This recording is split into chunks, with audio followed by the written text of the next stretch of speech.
Even see. Good morning, family, and welcome to another conversation inside the bullpen. I want to really thank you all for being patient with me this morning, but we're here. We definitely wanted to make sure that we was up and running properly. Before I begin, I definitely want to thank Brother Sar for allowing us to use this space this morning to get into another great conversation. This morning is a very special topic. As you can see, I have three very beautiful sisters who are going to be here talking about their perspective. And the topic this morning is her perspective, a candid conversation with the wives of long-term returning citizens. This is a very important conversation. One of the things that Malcolm said was that the most hated woman in America is the black woman. But I want to change that and say the most loving woman in America is the black woman because of what she has given, what she has endured, and what she continues to give to our families, to our community, to society as a whole. So before I get into the conversation, I definitely want you to make sure you subscribe, share this conversation, say with your family, with your friends. Hopefully something will be said here that will touch you, inspire you, will be a healing balm that you would need. I want to introduce, starting say with my immediate left, we have Sister Dorothy Little. This is the first time seeing her, say on the bullpen, but her king, brother Tyrone Little, Yaya, was here, give his perspective. So what I wanted to do was bring the wives on. Next to her is Sister Ernestine Young, brother Musa, Queen, and then last but not least, the Sister Camila Muhammad, Brother James Muhammad, Queen. So I'm definitely welcome you all, sisters, for being here this morning. Thank you.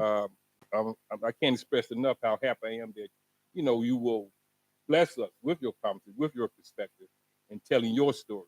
This story is about the wives. It's about their experiences, even though they have loving husbands that they've been supported, but this is their story. But also, I want to thank the husbands are here as well, Yah Musa and Brother James Muhammad, for trusting me, with the opportunity to be able to sit down with their wives and have this candid conversation. So again, thank you all for joining this morning. Start with Sister Money. Introduce yourself. Tell a bit about yourself, Dorothy. Good morning. I am Dorothy Little. I'm the wife of Tyrone Little. And we have three adult children and two grandchildren. Sister Ernestine. Good morning. I'm Ernestine Smith, and I am the wife of Musa. We have three adult children as well and two grands. Okay, thank you for that. Sister Camila. Good morning. My name is Camila Muhammad. I am the wife of Brother James Muhammad. Currently, we have a stepson and we also have a grandson that's on the way. That's it. Okay, we never think. Hey, you have an child. This Yes, is a big responsibility. absolutely. So Yes, definitely, I understand. But again, I want to thank each and every one of you for being here this morning, taking time out of your schedule to be here to talk a little bit about your story. And I want the audience, what I want the audience to really understand what's taking place here this morning is that even though these women are very vibrant, very beautiful, uh, women, but they have a story to tell. And as the saying goes, is that you see the glory, but you don't know their story. And so that's very important to remember that.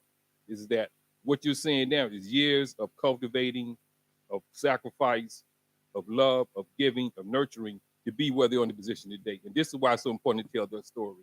I'm sure that we've all heard the news about the Supreme Court striking down Roe v. Wade.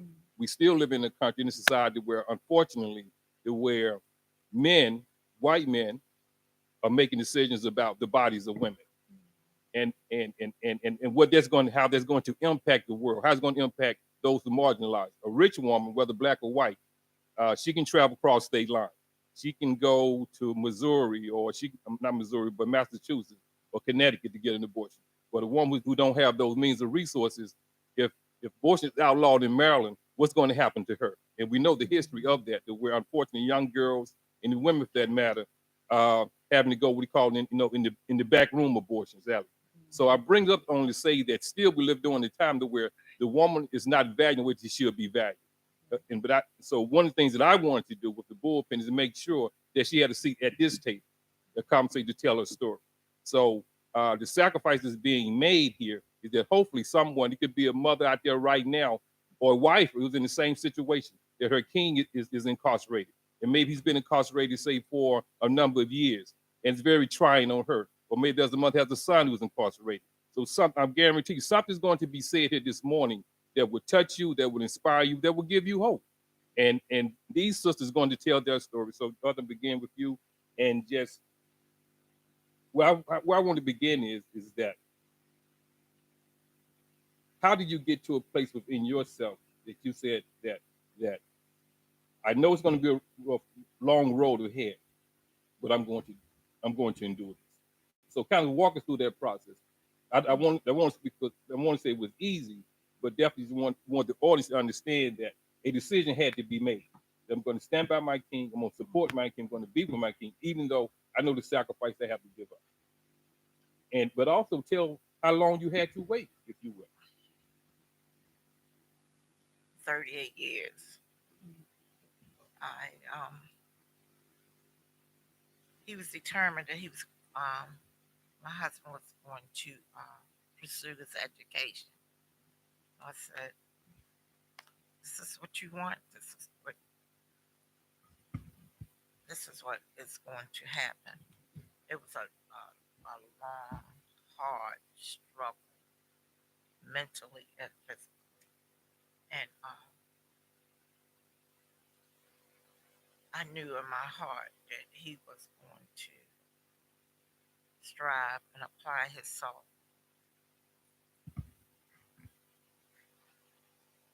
And I was just willing to accept the fact it's not a easy road.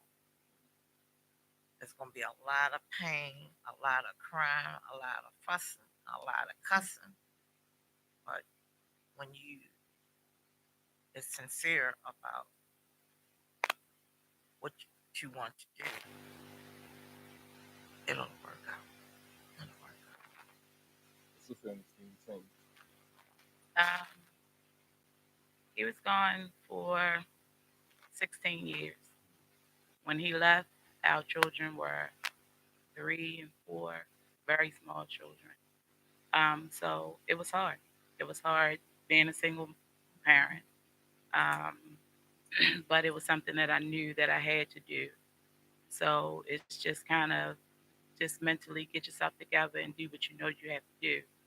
Um, so just raising the children was just a bit of a struggle because it was more of a back and forth and just trying to keep your head on straight to make sure that they had what they needed in his absence. With him returning, it's still a struggle because you were gone for so long, and now when you come back, the children are grown. So it's not dealing with little children anymore. And so I guess for him and them and myself as well, just trying to be a mediator in between of it all because more of it fell on me. So just with his absence, it's kind of a lot trying to reacclimate yourself with your children, your wife, the family, and then also trying to reacclimate yourself with society. So it's a struggle, but it's doable if you have the mindset to do it. And it's just a matter of just putting yourself, I guess, kind of trying to put yourself uh, in their mindset to see where they're at, what they need, the help that they need from you, and just teamwork. That's just the only thing that I could say. If it's no teamwork, it definitely can't work. Sister Camila. It definitely was hard. For sure, a struggle. Um, when brother James had left, it, we were teenagers, dating. So when he left, um, it had taken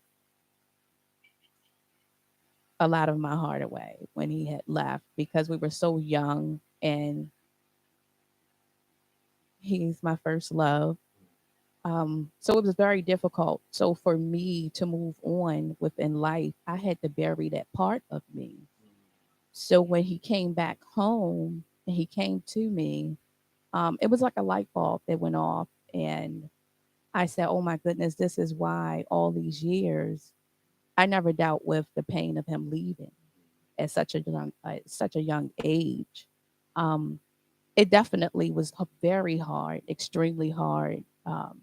That's a person that you love, and the last thing you would want to do and to see is for them to be incarcerated. That's like, wow, hell on earth, actually. Um, it was very difficult. The struggles you had to go through, how to maintain a household, being a husband and a wife, knowing that your husband is incarcerated and still allowing for him to be the man of the house. Very difficult, very difficult. But we were able to get through that. And so we are here today. But it's definitely well worth the wait, for sure. Yeah. You know, I want to say that each of you have shared something very common. You know, just the Mhm. pain and the struggle you had to endure. But also, you talked about something I say unique. You talked about just that, you know, praising, that cussing, that pain, having to deal with that. Sister Ernestine, you talked about teamwork and having and what that was like. And Sister Camille, you just talked about, that was your first love. Absolutely. Coming from different places, but yet Mhm. kind of bonded, if you will, in a particular reality. So I want to talk a little bit about what role, if you play any and all, what role did faith Mm, or God play in this? mm, Because many times that's absent from the conversation.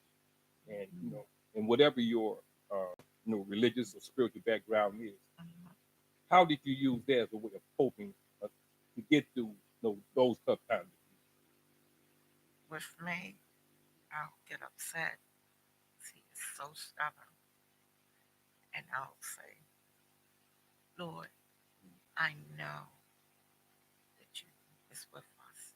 I know that it's going to go beyond, beyond, beyond. And I just trust.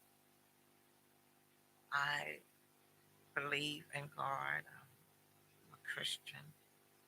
And he has his belief. And we just discuss. And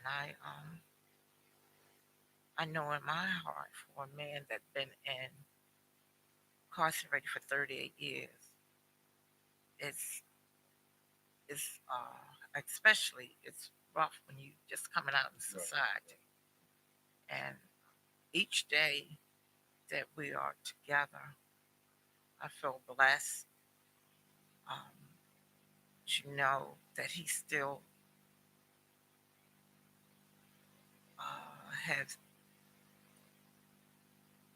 has been blessed in his education and now employment and everything just paid off. It's just that with me, I learned patience.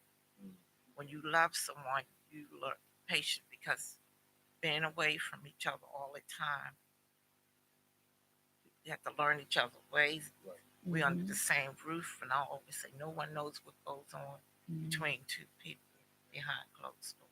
Right. And we're getting older, and we uh, we share a lot of memories together and everything. But it's worth it. It truly is worth it. I wouldn't trade it or do anything different.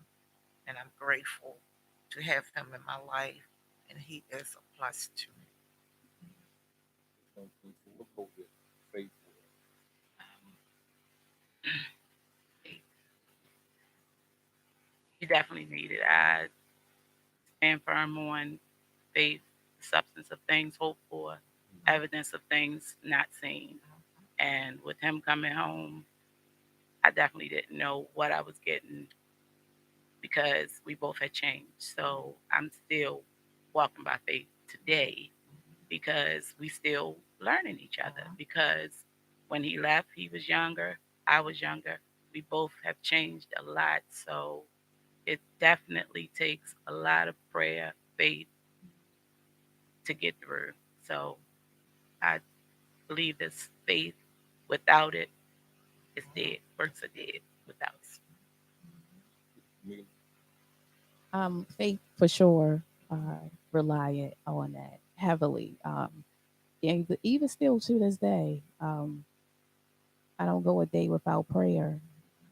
Um, uh, I wouldn't have been able to survive this long, actually, if it has not been for His mercy and His grace that He has upon us. Faith for sure. Sure. And I'm sure those who are watching this morning, listen to their stories. You hear the love, you hear the sacrifice that they're sharing, that they gave to their husband, to their kings, the selflessness. But each have talked about faith in their own way. Each have talked about their sacrifices in their own way. Each have talked about the struggle they're having to endure. And I really want those who are listening, whether it's the wives who may have a husband or a boyfriend or father in prison, listening to their stories and understanding that what they're saying is that in this journey it won't be easy, but you can endure. Uh, if one, it begins with faith, it begins with love, it begins with that sacrifice, and that willingness to want to be there, uh, for the man that they love. And one of the things that I was looking at Brother Sykes bring some tissues up there, but I don't want to start crying. I'm thinking for the sister to start crying. I don't want to start crying. But it's just a different, but it's the pain, because I know what I took my first wife through when I left and went to prison and left her with two children, one 2 and one 4 years old, going almost 12 years, and she having to raise those kids by herself.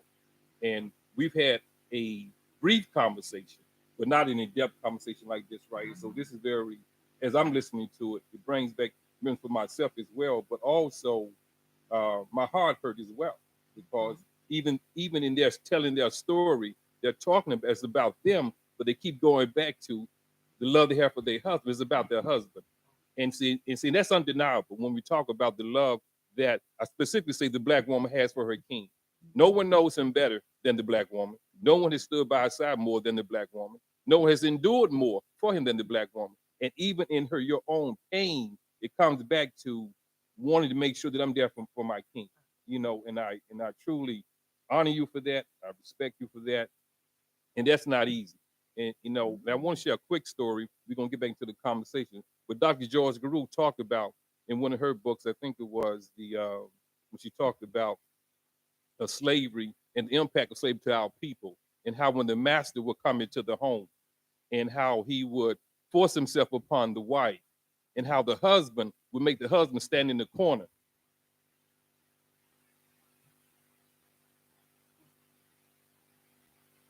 And what the black woman, and she said that the first thing the black woman did was make sure her husband was okay. So she just been raped. She just been raped. But her first thought is he okay? Is he okay? And a part of this is what's being shared today with these sisters, right? Y'all need to listen to this. They're saying, is he okay? No, I'm good. I got to deal with this pain, but I want to make sure they okay. And see, and that love is priceless, man. That love is priceless. And I want to thank you all for that. And so we're there, and we know we're going back, in the 70s, probably if you go to the 70s or a lot of 70s, there were the support groups for women like yourself to say, well, I can talk, someone I can talk to, a girlfriend I can talk to. I'm sure there were times when you wanted to cry out. I'm sure there were times you were hurting.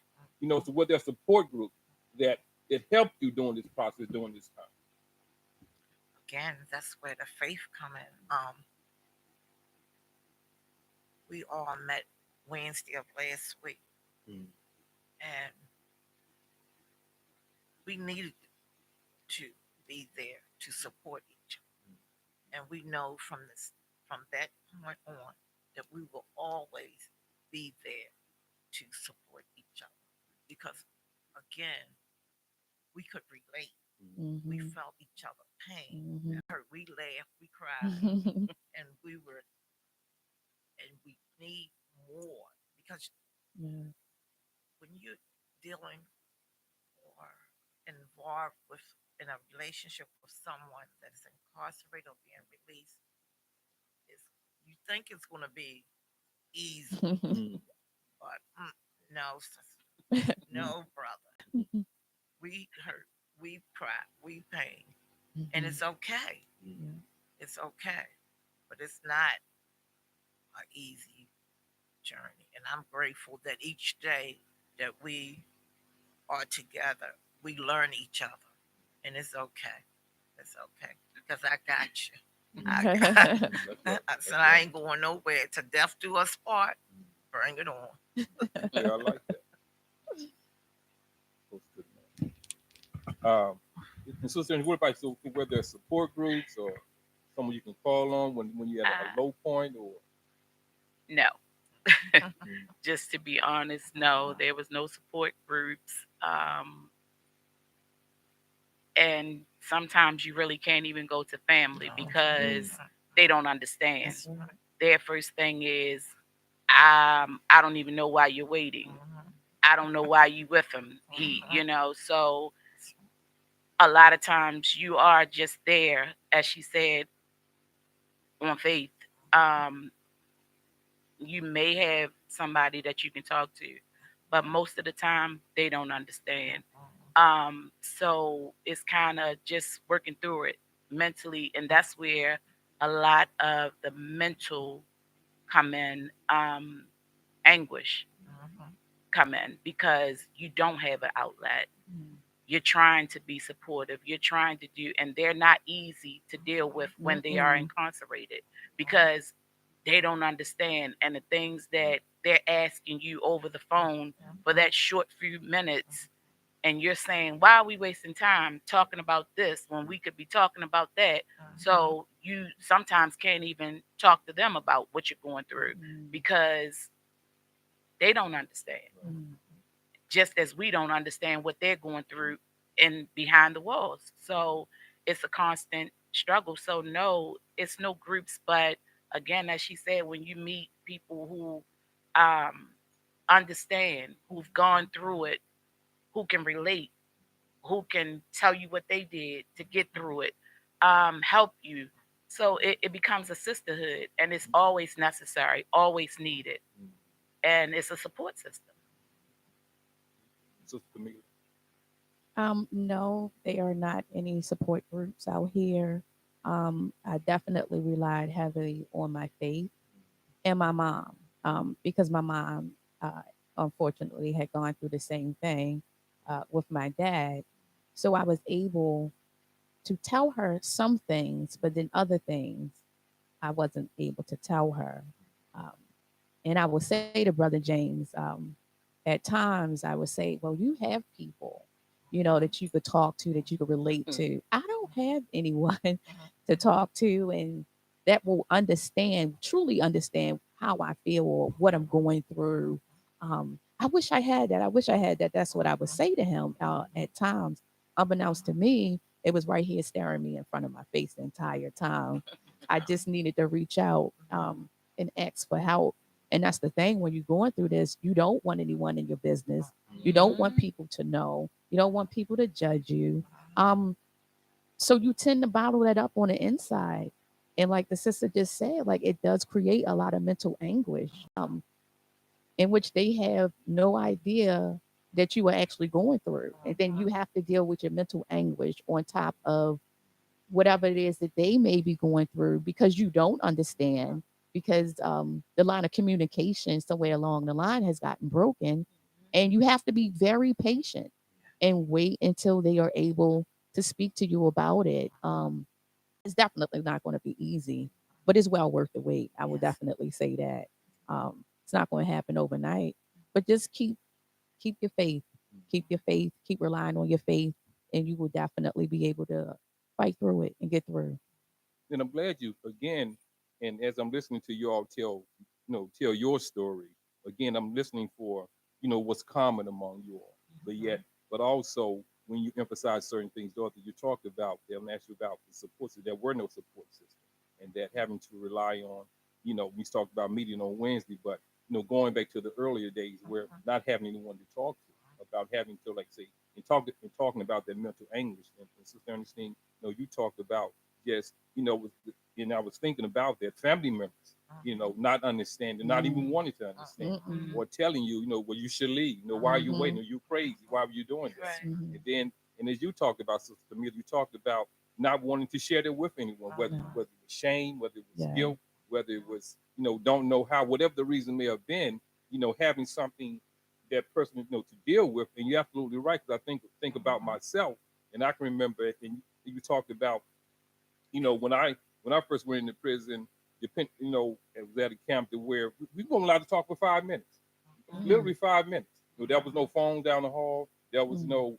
on the block anything. You go to the lieutenant's office, you come make a phone call for 5 minutes, and that was it.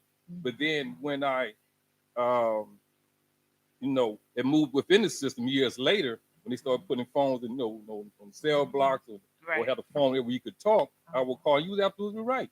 If my wife at the time would answer the phone, my man playing out, I'm thinking about all kind of crazy stuff. Yeah. And she said, well, I had to take the daughter to cheerleader practice, or I had to go to the laundromat, or I had to take my brother, to pay his bills. I'm not thinking about it. I'm only thinking about myself. Right. So I'm only thinking about Right. what was going on with me. But you're absolutely right, and that brings up because I think not only that the men need to hear that who are listening to this as well, is that when they are incarcerated, is that what you're going through, and many times we don't always think about that. We'll think about it, and you're right. I used to, I used to crowd and do shows all the time in my my cellar. Man, but like you said, but you didn't have anyone to talk to. I could talk to him, and I could kind of get that off my chest, if you Right. will, talk to somebody. Say, man, what's going on? But I had an outlet, somebody I could talk to. But as you say, what couldn't talk to a family member. There wasn't a support group. You didn't want to share your story, so you had to keep all this inside. And I just think about not the burden of that, but you say the mental anguish of that, having to keep that bottled up and wanting to scream. And as you said, one of the key things you all have said is that even I would say even today is that support groups are not there. You do form a sisterhood. You do form a sisterhood. But also you all talked about, you each talked about is where with weight. So you talked about what it was like when so now that he's home now. So that's just three phases. When he's incarcerated, when he come home, that adjustment period, and then kind of the future. So now he's home, and talking about that what that adjustment period like you say. When I went in, I was 25. When I came, I was 37 years old. My queen was 24. She was 36 years old. And so when I came home, I didn't know her. She didn't know me. And part of the reason why, one of the reasons why we didn't, because we had kind of drifted apart, but you was able to endure that. So when he came home, now you're older, much more mature, much wiser. What was that like? Only thing I kept saying to myself, I said, Lord, I know that it is a new day. It's it's it's not going to be easy, but it's a new day, and I'm ready for it. And I'm gonna go. But it was very difficult because again, he can be very stubborn and don't want to listen, and I'll be wearing myself out. Oh, okay, all right. You're gonna listen. Then he'll come back, not that day, but a day in the week, and say, "Yeah, babe, you was right. You was right. That's one right." So we go right back in the ring and battle it out. But again, it is very difficult. And it's like you saying, you feel so alone because you don't have no one to talk to. No one. And when we got to go, we just clicked from the beginning because we were glad that someone felt our hurt, our pain, and that we all loved our husband, and we was willing to go the long. Sister Ernestine, so as you talked about when he went in, was a young man. Now he's an older man coming home. You're an older lady now, not old. Yeah. Not a young girl anymore. And so now, so what was that like? It's very different. Very different because the person that went in is not the person that came out. I don't know this person that came out. So it was very hard because at times I don't like this person that came out. I fell in love with the person that went in. Right, right. So the person that came out was different. So I needed to see who this person was. And as she said, he was a know it all and didn't really know anything, not about society, because he had been gone too long from society. So um, we bump heads a lot, a lot, because I've been here and I'm trying to tell him that, oh no, things aren't like this anymore. It's different, but he's still operating from back when he was. And you can't operate like that. So it's constantly me telling him, no, babe, it's this. No, it's this, it's that. And then as she said, then he comes back, oh, you was right. So you kind of get a little tired of uh you was right. No, just listen from the beginning is what I'm trying to get across, and we won't have to hit these bumps. I'm trying to avoid the bumps, the turmoil, because I see it. You haven't been out here. So things are a lot different. So it's really hard because their mindset is stuck on I'm right. I know. It's this, it's that, and it's not. So it's really, really hard trying to um I'm going to say maneuver around their way of thinking because it's not always right.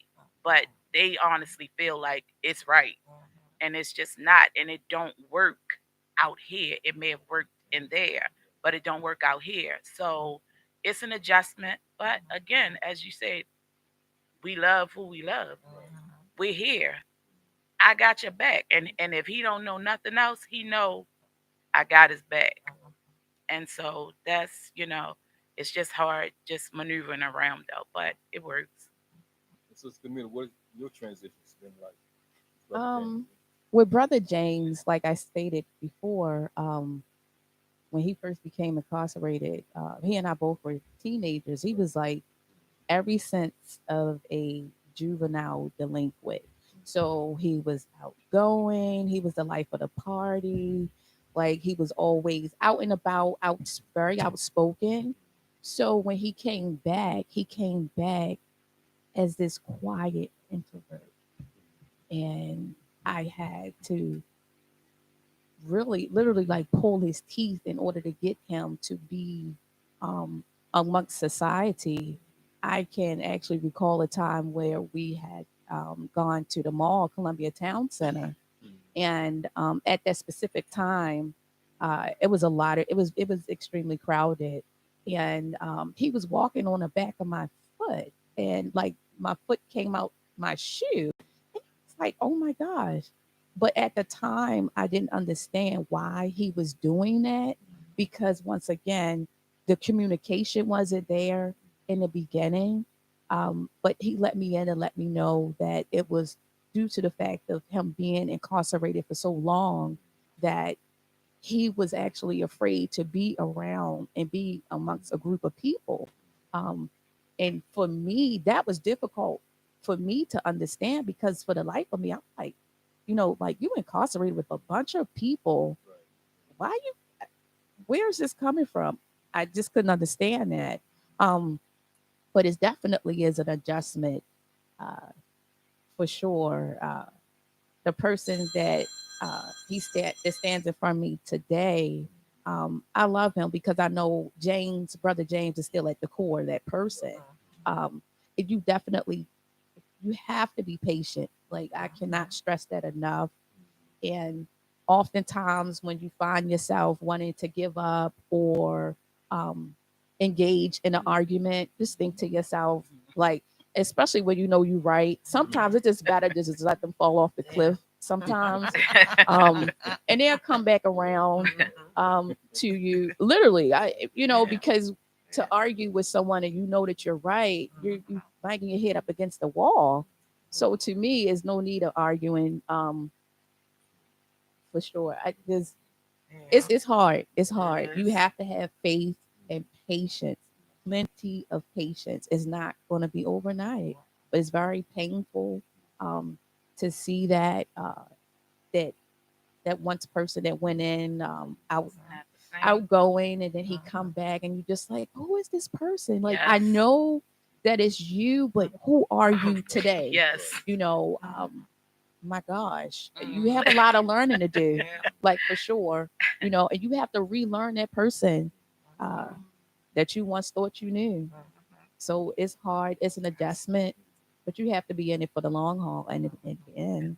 So it's patience, patience, and a lot of love for sure. And I think you all have, both have, you all have testified to the transition period being a period of having to make a readjustment, if you will. Mm, The man that went in was a different man that came. The core of who he was the same. for sure. Well, he was older. Yeah. He was different in some way, different in the sense of maybe his beliefs, things he thought about. Mhm. Like myself went in, I was 25, but I was immature. Mhm. When I Mhm. went in, I was probably like more 18, 19 years old. I was 20, chronologically 25 Right. years old, but I still had a very immature. I Mhm. wasn't ready to be a father, Mhm. obviously. I wasn't ready to be a husband because it was all about me, Mhm. Right. my self-centeredness, my selfishness. So, but I definitely came out a man. I was more disciplined. I was more grounded. I was more honest. I had principles that I had really cemented myself in. So when I came, I did come home a different person. Mhm. So the 25-year immature boy that went to prison came a 37-year-old man came home, Mhm. more disciplined man. So I was a stranger, if you will, Mhm. to my wife at the time. I was a stranger to her and having to learn, but again, made some mistakes along the way. But I hear your story you talk about is having to, relearn, if you will, the man you're dealing with. Each have your own unique experience about what you saw, what presented itself, and having to be patient because it is in the environment, it is obviously a different environment, and you adapt to that, and you learn to live within that environment. But Yeah. it's a different world out here as well. Mhm. But you just don't, as men, not only just men, but just someone who's been incarcerated, you don't turn that off, even though you always say that. My body got out in 1994, November 25th, 1994, but my mind was still in prison. That Mhm. came later on, that adjustment, maybe 3 or 4 years, and I'm still making that transition to this day and adjusting in a lot of ways. So when you talk about that, learning and being patient with, you know, because obviously I'm a firm believer. I think that women mature faster than men. I Mhm. saw it with my two oldest kids. My daughter, she was potty trained at 1 year old, started walking at 10. My son was grown, but he was potty trained prior to that. But so I do believe, girls, because I think because that nurturing spirit. I think the mother, Right. takes the daughter and put her in an environment where she having to be more nurturing, more caring, and mature. So the boys pretty much is just, we just, roughing and tumbling until we get a Mm. little older. Mhm. So even though we came home, if you're growing, obviously, when the husband came home at a mature age, but still now the man having to catch up, if you will. As I Mhm. like you said, let him fall off the cliff. I like that. Problem I'm use, but I'm gonna use that. You let him fall off the cliff. He'll come back, but you also y'all came back around. You said so to avoid. So and that took a level of maturity because I know myself. My wife, my current wife, tell me all the time, come out the cell. She Mhm. said, "Why you still in that cell?" Yes. Mhm. She tell me all the time, "You come out that cell, man." Mm. And I know what she's saying. Sometimes I will go back to that place within my mind, but you saying having to be patient, having a level of maturity, saying, okay, well, I know who he is at the core. Mhm. This is a good man. You Mhm. know, a little rough around the edges. Got to refine him because he's been gone a long time and adjusting back to the society that we live in. But you talked about, but what prepared you, if anything prepared you at all, to be able to do that? Because I want the audience to understand that, like you say, there were no blueprint. There was nobody, there was no book. Nobody was coming on and saying, well, hey, this is how you do this. So what prepared you to go within yourself to be able to give in that way, and also having the faith knowing that, well, look, I know I'm just patient, it will pay off. If you talk a bit about I guess life in general, you being a black woman today, you go through so much, and Mhm. you don't been through this, you done been through that. You just get accustomed to say, well, all right, this is enough, and I dealt with this, and I dealt with this. I got this. And when it comes to people you love and don't love, as a woman, this instincts or something just automatically kicks in. But for me, it's just that I've been through so much that there was just something else to deal with, something else to prepare myself. And I was determined that this is what I'm going to do. And I think what I'm hearing you saying, though, just not to cut you off, but it's that as a black woman, having to, living within this country that we live in, and having to deal with so much on a daily basis as a black woman, and so now in a situation where having to deal with, if you will, another trying time, if you will, but that preparation came from just having to endure the life that black women, unfortunately, live in this country, having to endure each and every day. The hardship you're having to do, the pain of what you're having to endure, the lack of things you need for yourself, but yet having developing a strength within that to be able to say, well, I have to cope with this as well. Right. And unfortunately, um, is there's a sad side, not this, but it's that because many times we do look as being the superwoman. I think there was a song that came out, I'm no superwoman, something. I'm not your superwoman. Not your superwoman. And I think that's an unfair, even though it is true in some sense that you are amazing, phenomenal women, but it shouldn't have to be like that. You have to be a superwoman, Yeah. And so, sister, so I asked you, where did you find that place, to give in that way? What prepared you, if you will?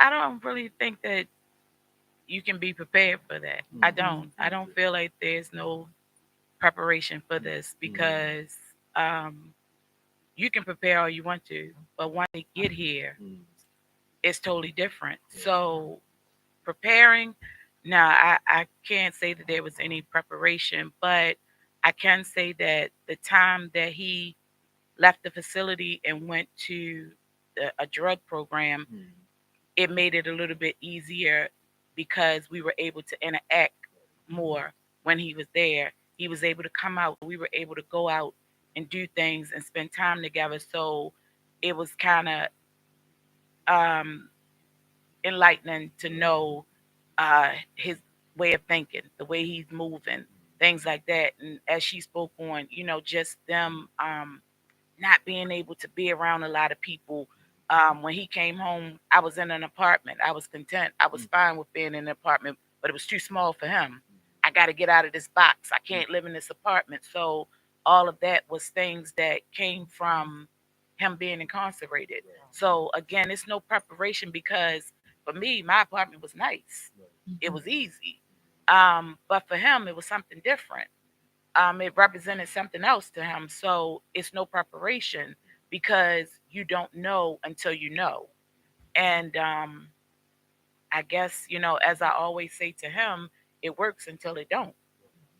So I don't think that there's no preparation. I can't honestly say, oh, do this or do that, and it'll help.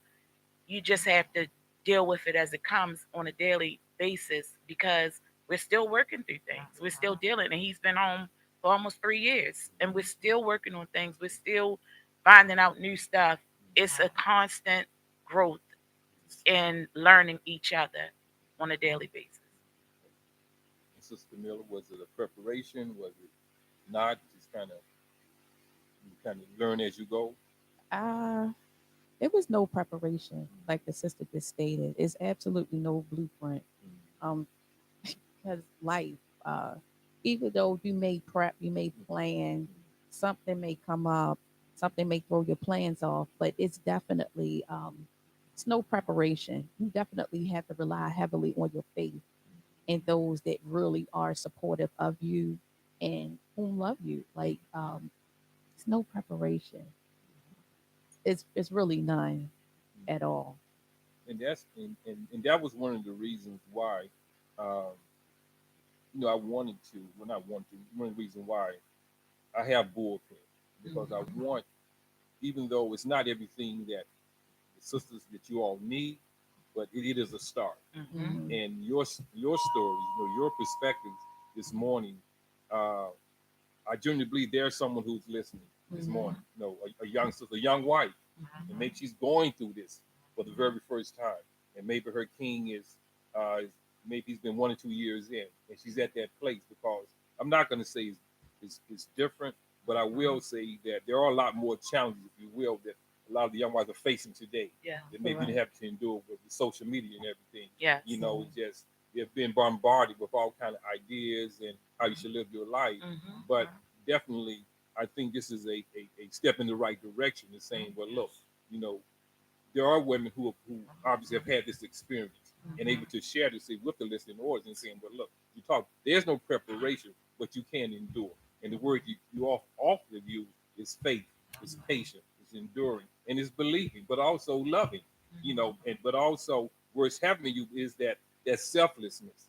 Again, whether it's coming just from that nurturing side, as being a woman, or it's being a black one having to give of yourself in this country, or it's just I would say just the divinity that is in you, because you are of God.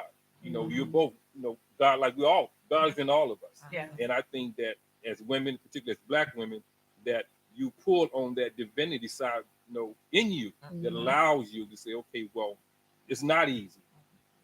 I definitely don't like it. I'm gonna let you fall off the cliff, but I'm gonna be here for you. Right. And see, and unfortunately, not everyone's willing to do that. So I think what you're doing, if you will, your faces would be on the Mount Rushmore of wives who have us been incarcerated, because the younger women, and even not so young women, but because as they say, I want to talk to somebody, but I'm afraid. I don't know how. I want to talk to somebody, but my family members is feeling a certain way. Mm-hmm. I want to cuss somebody out, but I can't get to that place. But at the same time, but I need to vent. I need to share it with someone. And I think this what you're doing today is really going to help enable a lot of women. I really believe, and men for that matter, to say, well, look, this is what you will endure. You will endure this, but you can survive. We're here. We're not broken. Bruised, but we're not broken. Right. And we're still here. So, so we talked about what it was like, when it's like when he was incarcerated. And you talked a little bit about, say, just the transitioning period. So we kind of get into the third phase of it. So now, so what does the future hold? I think Brother Musa's been like almost 3 years. Yeah. How long has Brother James been out? Sister Camille? About a good 5. 5. Okay, I think Brother Yah's been out. About 6 to 7. Okay, so all have a little time now under their belt, if you will, of being out. So as you look out and kind of, so what is it that you're seeing, what the future holds for each and every one? It's starting to look a lot clearer, a lot brighter. And I always say to him, someone need to be back to tell a story. You don't want to listen or whatever. Why not be me? You want to go over the cliff, but it's a lot better, a lot better, a lot brighter, and knowing that you're not by yourself.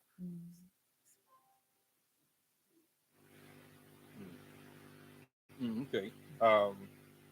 Sister Ernestine? I see greatness. Okay. I see greatness.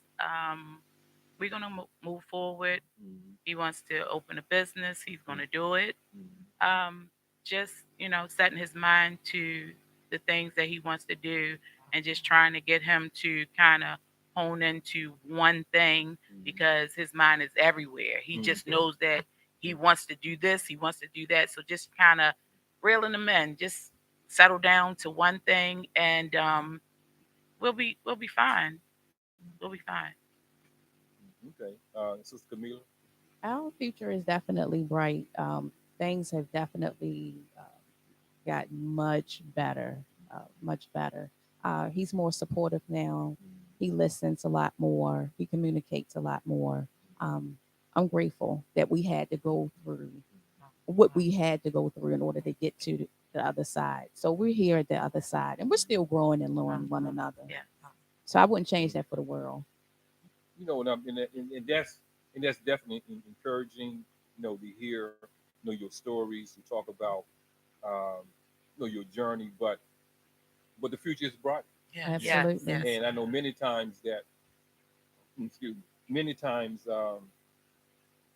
there's a stigma that is associated with men who've been incarcerated as well as Mhm. women. But also, I would say there's a stigma associated with wives. Mm-hmm. Men who've been incarcerated, saying, and as you talked about, why you with him, Mm-hmm. what people have this belief system that they can't change, Mm-hmm. but yet you're proving that to be wrong. You Absolutely. know that that stigma that men can change, Mm-hmm. men can do better, men can Mm-hmm. make different, make different, and decisions.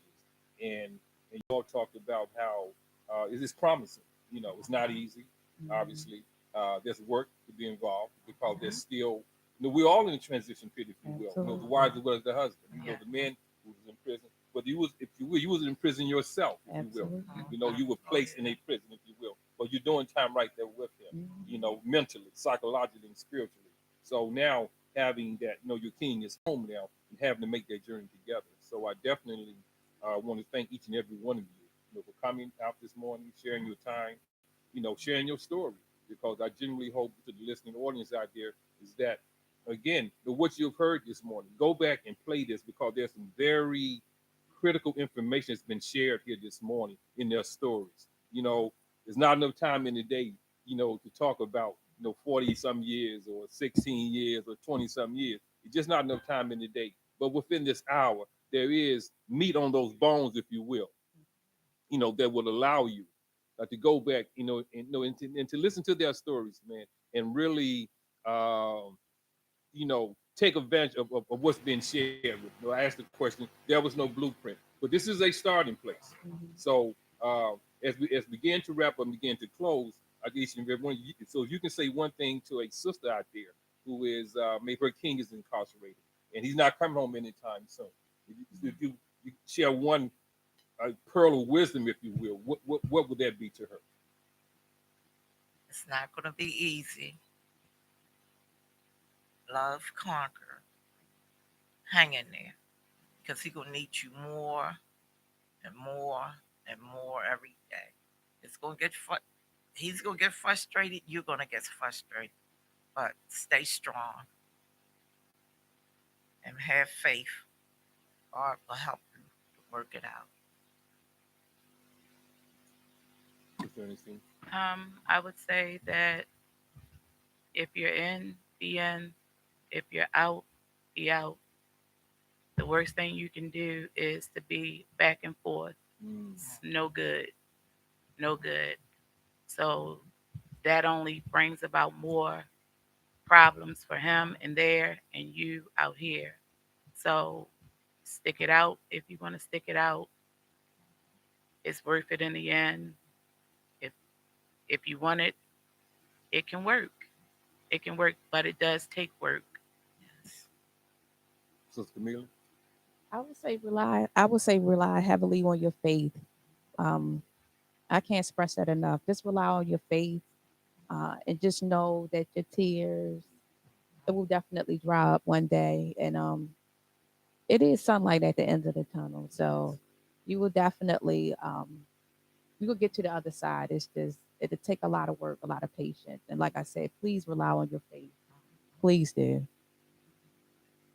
Again, I would just want to say, thank you, Sister Dorothy, Sister Ernestine, Sister Thanks for having Camila, me. for Thank being you. here.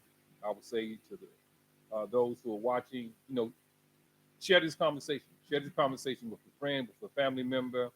Um, go back again and look at what has been said here.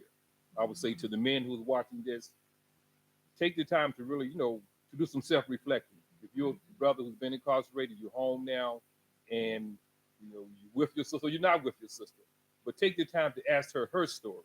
What is her perspective? What did she have to endure?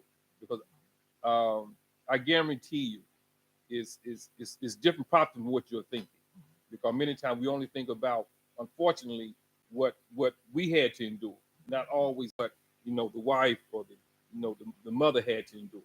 So again, I want to thank you all for being a part of the bullpen, part of this conversation. As always, you can reach me with Fresh Air 112194 gmail.com.